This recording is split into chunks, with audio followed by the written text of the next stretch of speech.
This is Surfing Through Cinema. I'm your host, Hawaii Harry. Today, with my cousin Carter, we will be discussing the next film for Streaming Through Cinema Week. This is a film created by the very talented Jim Henson, along with his friend Frank Oz, who's known as playing Yoda, Miss Piggy, and a few others of the Muppets. And the reason why we chose this film is my cousin Carter and I, have seen this film dozens of times together. So, we felt this would be a great one to talk about. And without further ado, this episode is all about The Dark Crystal.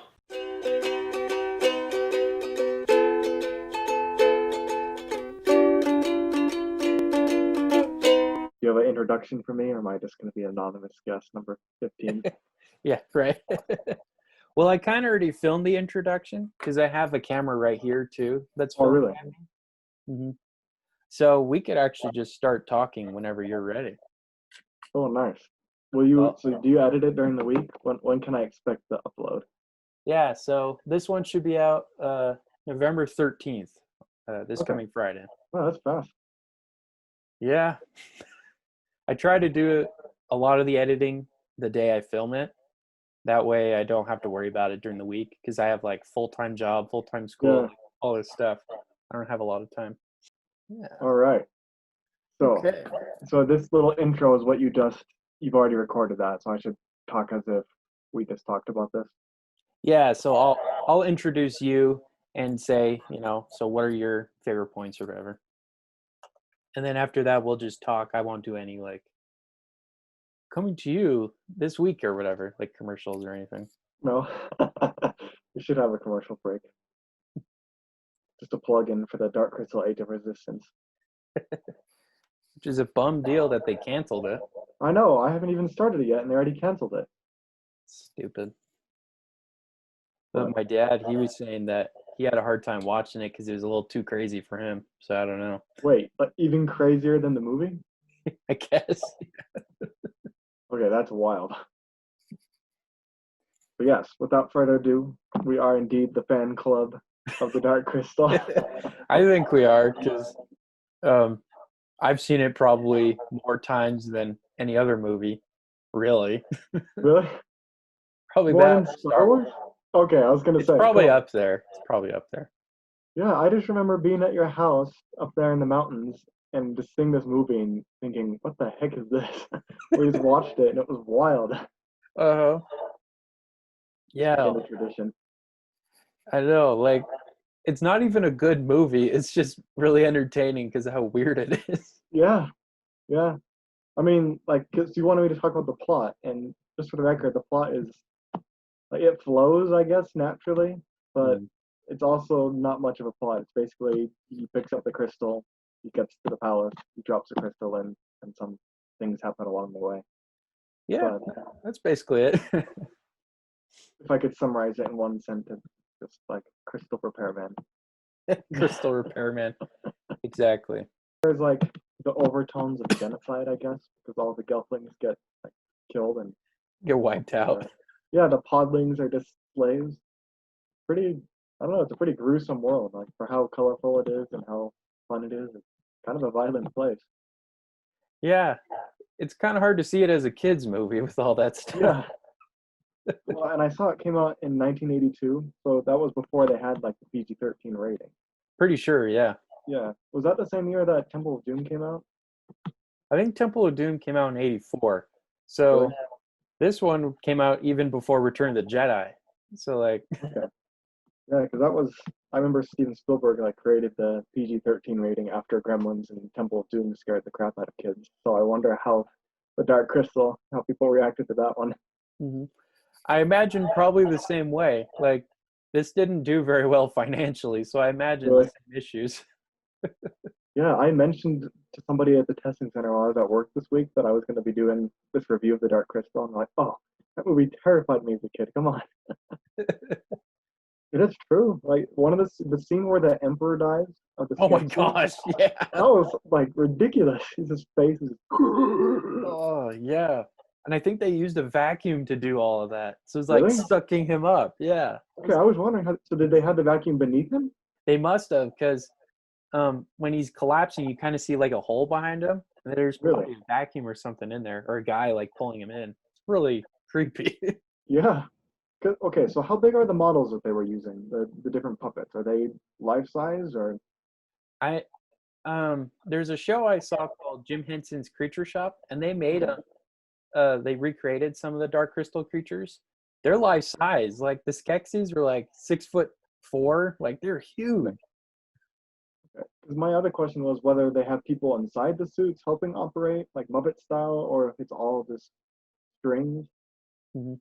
So there's a guy in there, and I'm pretty sure he's like moving the head around with his hand, because the heads kind of are shaped like hands, if you noticed. Yeah. So I think there's like one guy in there who's the arms, then the other guy who's moving the head. Okay.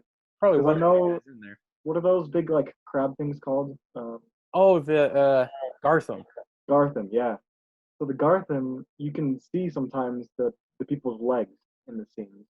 So I wondered if maybe it was like back and forth between full size and miniature for the minimal amount of special effects, and they just use puppets, and it looks real. Yeah, I really like the Mystics. Those were probably the coolest ones they did. Oh, Yeah. oh, Oh. oh. Yes. We would always laugh at that one that had the high voice. Like we always just sit there waiting for it. Ooh. Ooh. Just Yes, waiting for that one. I do Man. remember that. Yeah, so those they're wild. But okay, so another thing that I noticed, um, with the language. So Janda speaks English the whole movie. And Mm, Kira's always spouting off random stuff, and I was really curious about how they came up with the ideas for this. mhm, So I looked it up, and it turns out they originally were going to have even the Skeksis and the Mystics speak their own language, and they even filmed it that way, with them speaking whatever language that they made up for them. And it was supposed to be Skeksis were going to have like a harsher, corrupted version of the Mystic language. Oh, interesting. But after they pre-screened it, like a lot of people did not enjoy the fact that the movie had hardly any English, so they had to redub all of the Skeksis and Mystics. But Kira kept all of her language stuff, I guess. Yeah. Well, that kind of makes sense because sometimes the Skeksis' mouths don't match up with what they're saying. Really? Okay, so you actually noticed it because I Uh, didn't I wasn't looking for it while I was watching, but mhm. got a good eye, trained critic eye. Yeah, the critical eye, right? But well, that's really cool though that they were able to do that. I wonder if they're able to incorporate that into the show. That'd be kind Yeah, that'd be worth checking out. But and Kira, for example, some of her words are actually words from Slavic languages.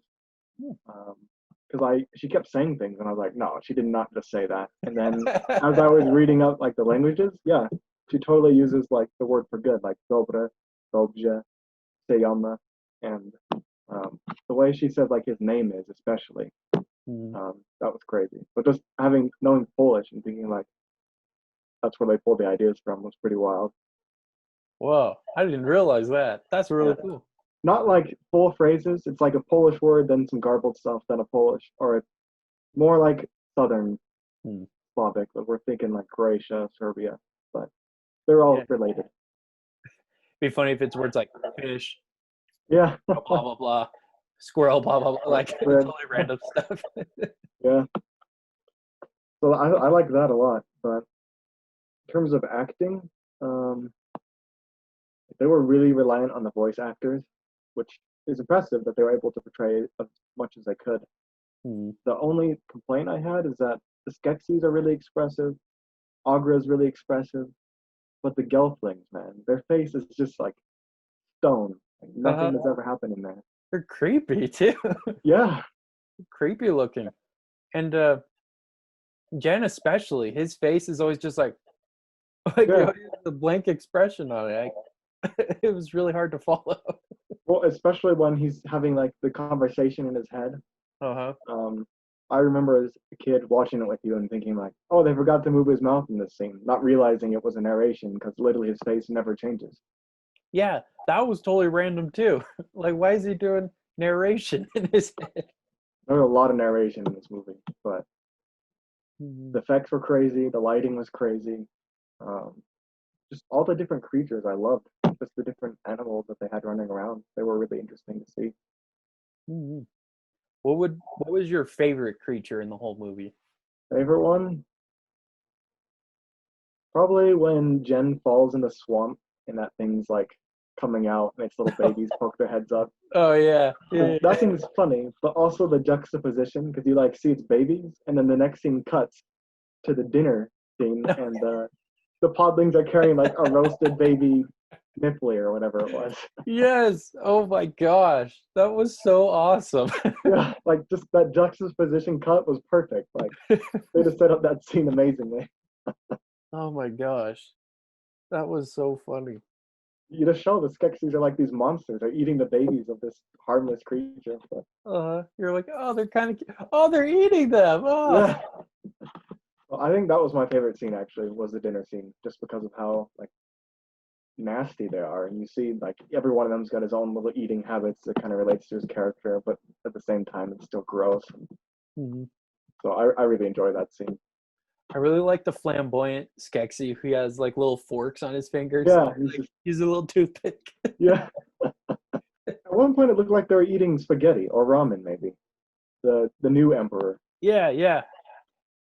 I don't know what that was. I've seen all kinds of weird stuff. Oh yeah, that was my favorite scene, just because of like, I don't know, it's just a wild idea having puppets eating and just how gross they are. I think it goes a long way to advance like what kind of creatures they are. Mhm. For sure. And I like the fat one too, in that Yeah, he's like grabbing the little mouse looking thing and he just chomps on it. yeah. We used to call them the sexies when we were younger. Yes. I don't think our parents really like that, but No. Yeah. Oh, that puts such weird images in my head. I don't want to think about yeah. that. Oh, especially when Chamberlain, like his shirt falls off and he's got like those little hands on his back. You know what Yeah. I'm talking about? He's just standing there naked. Like, Yeah. ah, Like, oh no. my eyes! Oh, it's disgusting. This podcast is brought to you by Anchor. If you haven't heard about Anchor, it's the easiest way to make a podcast. Here's how. It's totally free. There are tools that allow you to record and edit your podcast from your computer and even your cell phone. But that's not all. Anchor distributes your podcast for you so it can be heard on Spotify, Apple Podcasts, and many, many more. You could even make money from your podcast with no minimum listenership. Anchor is everything you need to make a complete podcast all in one small place. So go on and download the Anchor app or go to anchor.fm to get started today.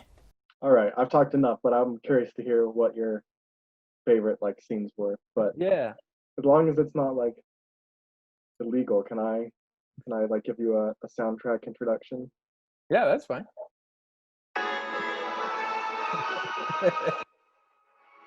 Yes.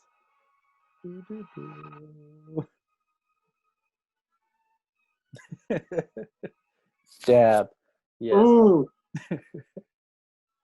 My goodness. the What a- soundtrack. I forgot to mention that, but the soundtrack does a lot for the plot. I actually kind of liked it a lot. It was pretty good music for it. Yeah. So, something I kind of noticed, there's a lot of Star Wars connections between this movie and, Really? well, just Star Wars in general. Like, I kind of noticed like the Mystics, kind of similar to the Jedi, and more in particular like Yoda, because the wise old man or whatever. And interestingly enough, you know how when the Mystic dies, he kind of disappears like Yoda does? Yeah, yeah. Well, I realized this movie came out before Return of the Jedi. So I'm wondering, did they steal that from this or vice versa? I don't know. Because didn't Frank Oz? He's the one that is the puppet for Yoda, right? Yeah. And he And he helped was- with this movie. Yeah, and he was one of the directors for it too. He and Jim Henson directed it. Okay. So I'm wondering if he took the ideas from that and brought it into Star Wars. I hadn't even thought of that because I definitely thought of Star Wars at that scene. Like, oh, he's gonna pull a Yoda right here, isn't he? Yeah. But technically, Yoda is pulling a Mystic. Yeah.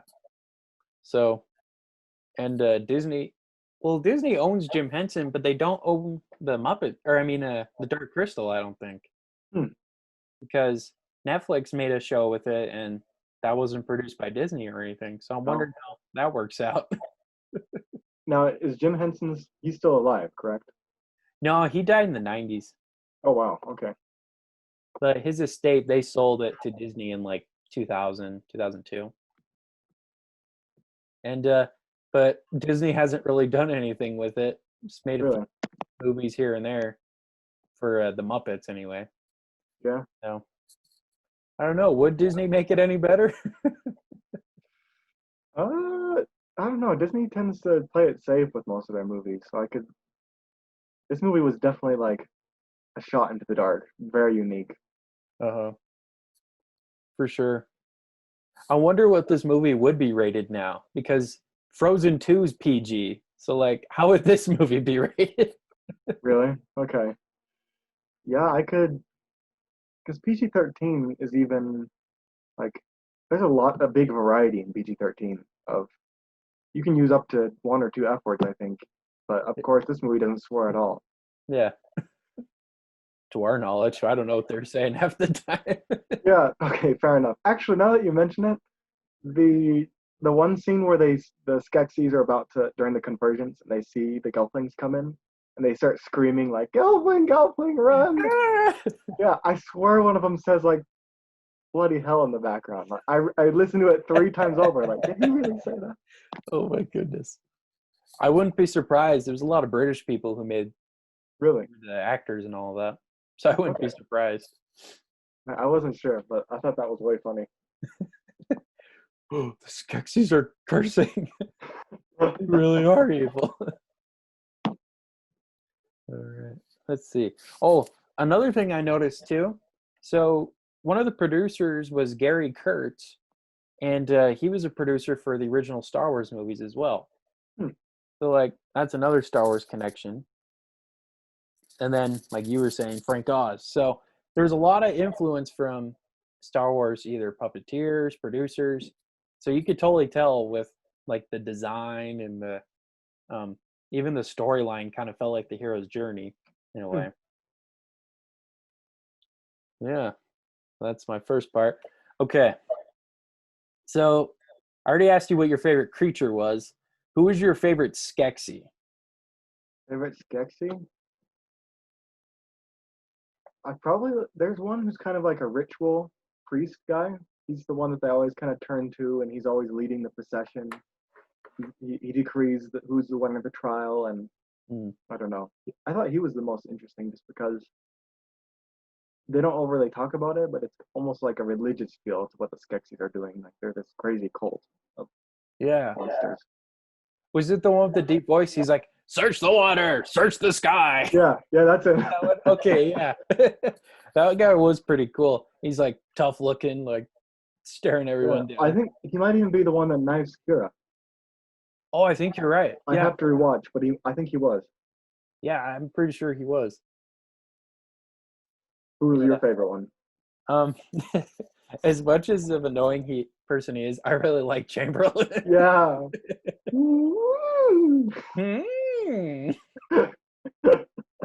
And I love how the movie addresses how annoying his whimper is too. Yeah. Like, I hate your whimper. I remember as little kids we would recreate that like all the time. Yeah, that was always it.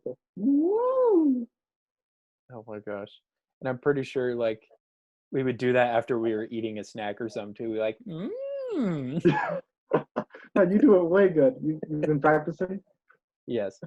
I'm pretty sure too, the guy who voiced Chamberlain also voiced Gonzo, because he kind of sounds like Gonzo a little bit. You know, so all I could think of was Gonzo saying all those things and screaming. I thought it was hilarious. He kind of looks like him. There's a little. Yeah, and he's got the beak too. He's a whatever. But I think he's definitely the most fleshed out Skeksis, because you kind of see him fight and then fall, and he makes a comeback. He's kind of devious, working with the Gelflings. Yeah. I believed him for a second. I said, okay, maybe he wants to make peace, but nope. No way. He just wants to kill them. He's like, okay, die! Like knocks down all those rocks. You die. Yes. Oh, he was literally fleshed out.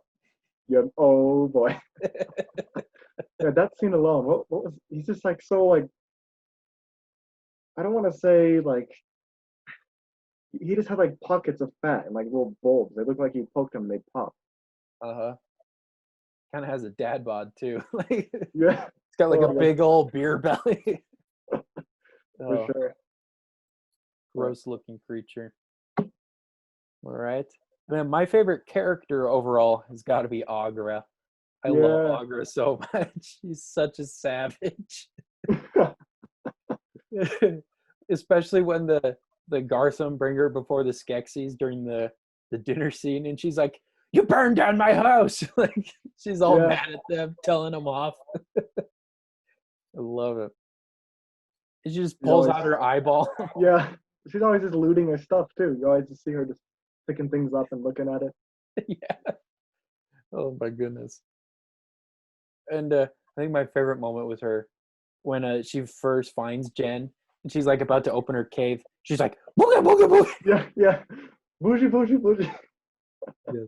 Oh, I love Agra. What about Fizzgig? We haven't mentioned him at all, but he's kind Oh. of like so adorable. Oh, he kind of reminds me of my dog. Yeah, same. He's so cute and little. Uh, um, I do remember as a little kid, like there's like the little opening before he pops out. That used to scare the heck Oh out yeah. of me. And I'd be like, "No, don't happen yet, don't happen yet." And you go, "Brah!" I'm like, "Ah!" So terrifying. I expected him to come out in that scene this time, but I had the thought of, wow, I bet this was terrifying as a kid. Just the jump scare. Extreme. Like, why does he have to be screaming so loud when he's Yeah. jumping out? Yeah, he's a good one. And when he falls into the pit, man, that scene, I'm just like, no, not Fizzgig. No, he's just hanging on. And Agra saves him. Yes, with like a little pitchfork thing. Yes. Oh my goodness.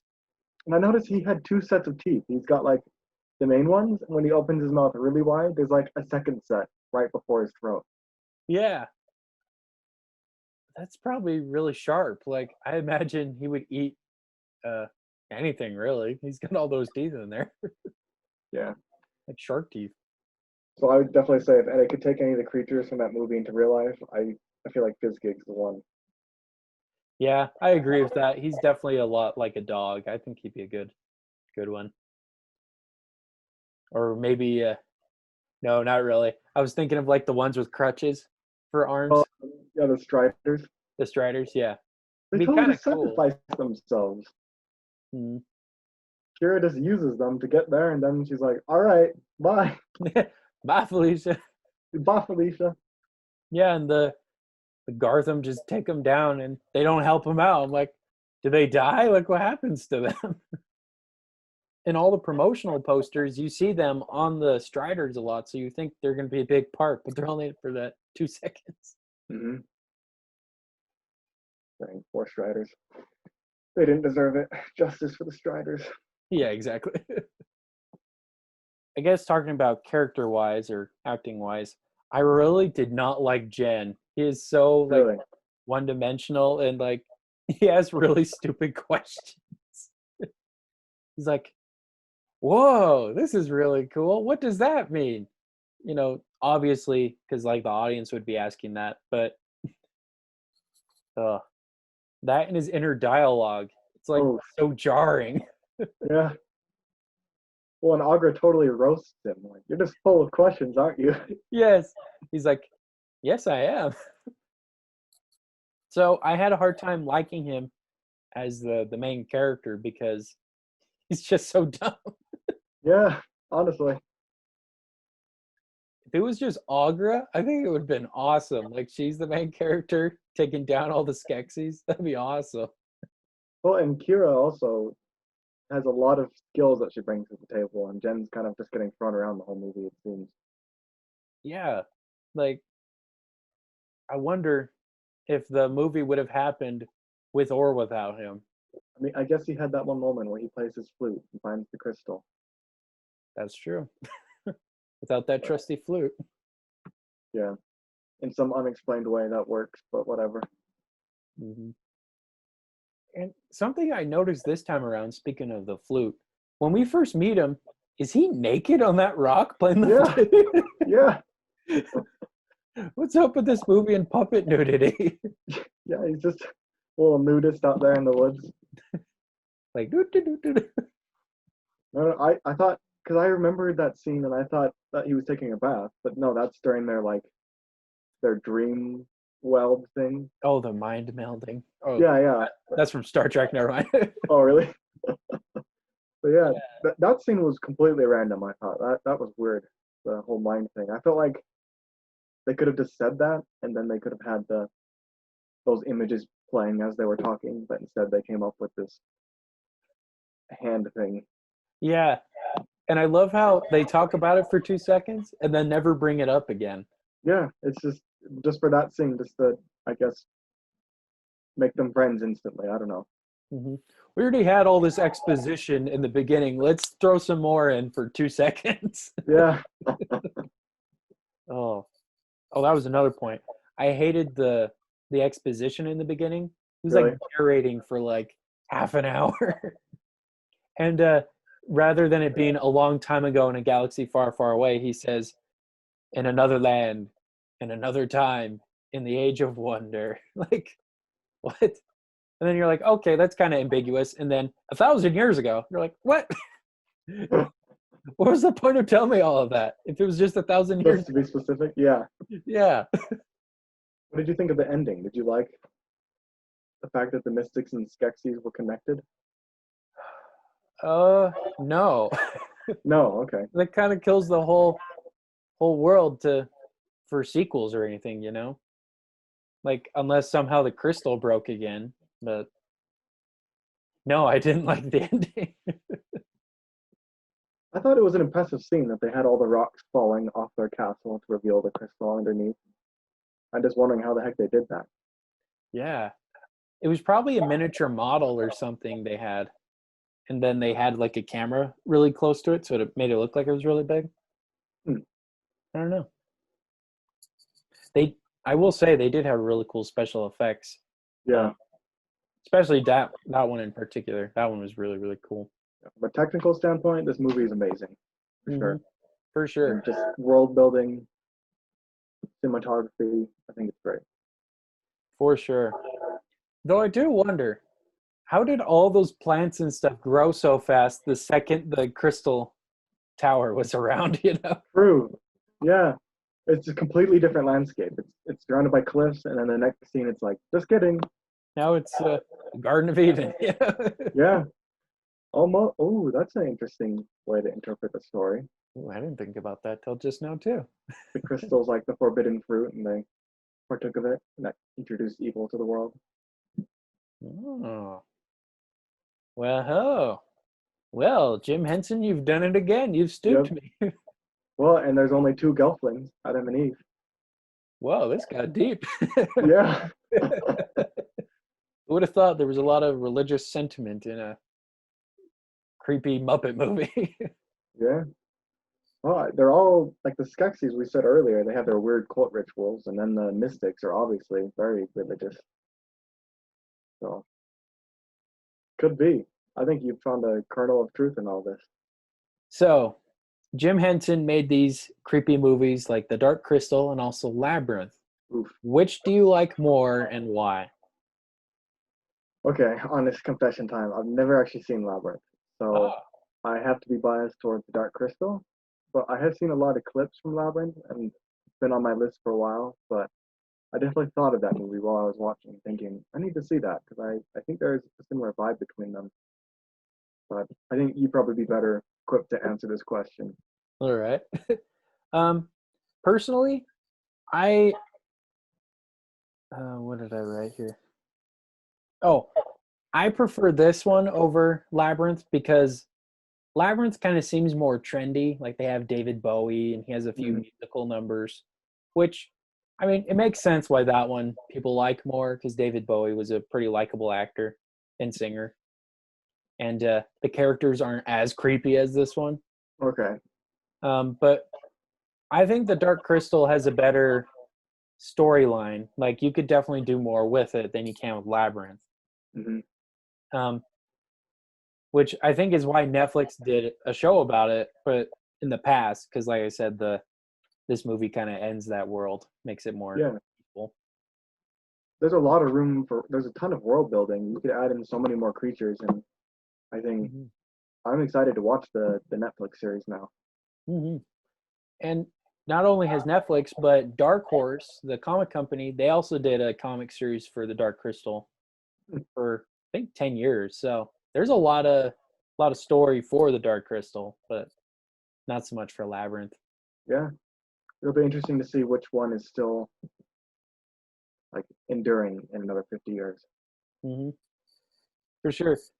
Probably because of David Bowie Labyrinth. Yeah, I I really was hope thinking, not, but man, we got to make our kids watch the Dark Crystal, whether they like it or not. yes, you're going to watch this movie. Ah! uh, just like when I first watched it, terrified out of my mind. Yep, beautiful. I'm trying to remember. I think the reason why I had that DVD is because my parents got it for me when I learned how to ride my bike. Really? I was like, all right, here you go. I'm like, awesome, this looks cool. Ah, this is terrifying. Okay, yeah, because I was wondering, you're the only people I've ever met that have owned it, but I come back to my mission and now there's a TV show and people are talking about it. So before that, it was just you and your brother that I talked to about the Dark Crystal. But other than that, no one knew it. Uh-huh. Yeah, we were the OG hipsters. Yeah, let me get my hipster glasses. Oh, oh, Oh, that's right. Dark Crystal fan club coming right in. oh, oh. Are those prescription? No, they're from my Halloween store. Oh. Oh my goodness. Wait, who are you for Halloween? I was a mime. Oh, that's right. I saw that. Maybe we should binge watch Age of Resistance during Thanksgiving break. I'm down. That'd be awesome. Yeah, are you gonna be there the whole week? I'm coming up on the 20th, so Okay. I'll be there until the 28th or 29th. Oh yeah, we got this. Oh yeah. The next episode, so not next week's, but the one after, I'm doing The Empire Strikes Back. I'm sure lots of people up there would love to do The Empire Strikes Back. So I definitely want to do it with you. I want to film it up there. But we could probably get like one of the Hills or Hams or somebody. Oh yeah, just have a whole table. Yes. That's gonna be lit. All right, I'm down. Sign me up. Yes. Yes. Awesome. All right. Um, that's pretty much all the things I had with the Dark Crystal. Um, good story. No, kind of good story. It was interesting. I don't think it was awful, No, but I could definitely see why not a lot of people know about it or have watched it because it is a little creepy. yeah. I think if I hadn't seen it as a kid, I wouldn't give it a chance now. But having seen it as a kid and then being able to appreciate the technical stuff now, I think it's a good combination. Though I don't know if any kids now would handle it too well. Yeah, true. Well, should we sign people off with the good old mystic chant? Yes. Oh. Oh. Oh. Oh. Oh. Oh Yes. man. Yeah, that's pretty much it. Thanks for being on, Carter. This was really fun. Oh yeah, I loved it. I love the Dark Crystal and I love talking to you about movies. Yes, we'll definitely have you on again, probably for Empire, and well, definitely for Empire. But yes. All right. Well, next time I'll be discussing the next film for Classic Hollywood Week. This is a film about a murderer, yet we never really see his murders. And this stars the very talented Peter Lorre. And this episode is all about Fritz Lang's classic film, M. Until next time, this has been Surfing Through Cinema with Hawaii Harry. Take care.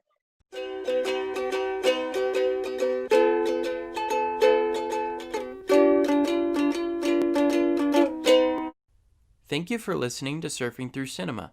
Make sure to check us out on Facebook at Surfing Through Cinema with Hawaii Harry and on Instagram with Surfing Through Cinema. We also have a website, www.anchor.fm/Surfing Through Cinema, where you can learn more details on upcoming episodes and on past episodes.